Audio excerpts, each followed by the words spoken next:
You're listening to the Michigan Talk Network, MTN, the home of more talk now.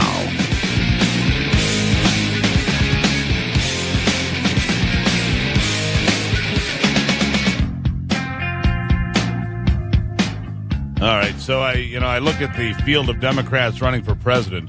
One is the mayor of South Bend, Indiana, if you didn't know. Peter Buttigieg. That's what I'm going with, Buttigieg. Somebody might know, they can correct me on that. But I look at this guy. He's 37 years old. He's the 32nd mayor of South Bend, Indiana. He's been the mayor since 2012. He's only 37 years old. Democrat, of course. Buttigieg, graduate of Harvard, a Rhodes Scholar, a veteran of the war in Afghanistan, and running for president. And the first ever openly gay Democratic presidential candidate. He'd be the first openly gay president, as well as the youngest president ever elected at age 38, and the youngest serving at age 39. The youngest president elected, of course, was Kennedy. The youngest to become president, Teddy Roosevelt. There, you just won yourself a beer the next time you're at the bar and you have a little bet, or you want to argue with Weird Uncle Al at Thanksgiving. You got something to put in right there in your breast pocket. Anyhow, I think we should try to get this guy on the air. Buttigieg. I think I'm probably slaughtering the way he's supposed to say his name, but that's what we're going with. And until he comes here to correct it, that's what we're living with. Buttigieg. Peter. All right, so another guy who says he's considering strongly running for president, but not as a Democrat, even though he's been a lifelong Democrat, getting tremendous amount of blowback, that being Howard Schultz, the former CEO of Starbucks, the guy that moved to Seattle in 1981, took a job because he was so fascinated by the Starbucks model. Just one little coffee shop there at Pike's Place Market. So he went in there, bought the place 6 years later with some borrowed money, and built Starbucks, the brand. 30,000 stores in 77 countries now. He's worth $3.5 billion or more.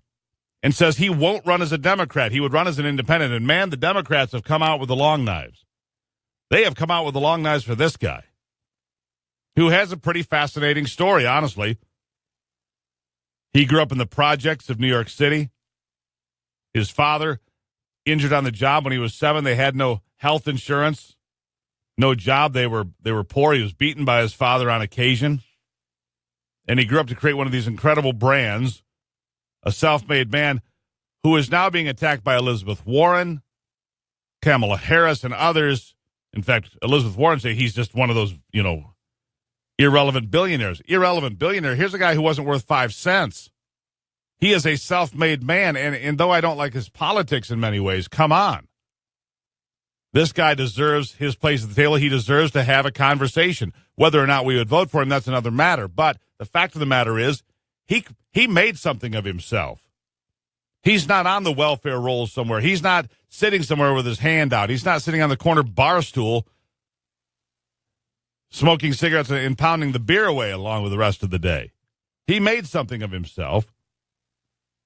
In fact, he's coming back to it. In fact, let's go to Bite 5 with Howard Schultz because he's fighting back. He's serious. And I believe the more the Democrats attack him, the more likely he is to run for president. Bite 5, go.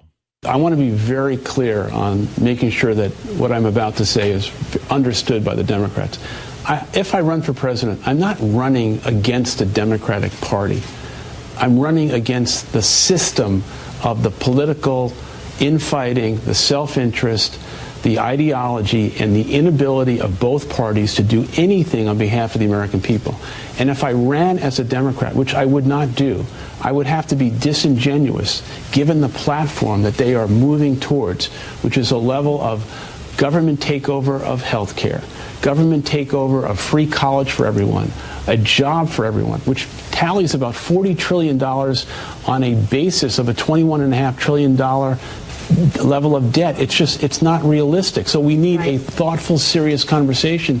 And the Democrats are really creating a false narrative in the same way that President Trump created a false narrative by saying the Mexicans were going to pay for the wall. It's not truthful. Just not truthful. It's not honest. Kind of fun, isn't it? To hear a guy tell the truth, and he doesn't think Donald Trump is qualified to be president, even after being president. And then, that's fine. He's entitled to his opinion. And again, I might not support him politically in many ways, and I don't. But he certainly deserves to be heard, and he's a lot less frightening than Elizabeth Warren. He's less frightening than Kamala Harris. I mean, let's be honest, shall we? By the way, I guess I'll get to that a little bit later. I was going to share some of the coolest stuff that I've heard recently. I'm going to wait for that, though. I'm going to wait for that because I've got some audio here of John Podhoretz. John Podhoretz was on MSNBC. I'll give you a little teaser here. He's a conservative. You've probably seen his name here and there. He writes a lot, and he has active accounts on social media. And he was there on MSNBC with Katie Tur, one of their big stars, and some other babbling talking head. And they tried to claim, well, the middle class doesn't exist. There is no middle class. He's like, what are you talking about? You're just flat out wrong. Well, you've got to. They basically they have this notion of America that you have this 1% group of these ultra-rich people, like Howard Schultz, and then the very tiny middle class, and everybody else is broke. Well, they're living from paycheck to paycheck. And so what? That doesn't mean they're not middle class. That just means they don't manage their resources well. They find their cell phone bill to be more important than saving money, apparently. They find having a new computer and a new flat screen more important than saving for a rainy day, apparently. I mean, you look around at the jobs that are sitting open in this country that pay $40,000, $50,000, $60,000, $70,000 and more, and not with a giant skill set either. I mean, when you can go get in the construction industry with really good jobs that become careers that some of those jobs start at $20 and $25 an hour, and you're telling me you can't make ends meet and you have to live paycheck to paycheck, well, then you're not managing yourself very well, are you? Let's be honest, you're not managing yourself very well, are you? A person making $50,000 can manage pretty well for a couple of people. Let's be clear about that. We'll get to that. It's pretty fascinating little back and forth. You'll enjoy it. It's Friday here on the Steve Gruber Show. Straight ahead, Jenny Beth Martin, Ashley McGuire, David Keating. A little bit later, Grover Norquist. It's all ahead today on the Steve Gruber Show. Don't miss a minute.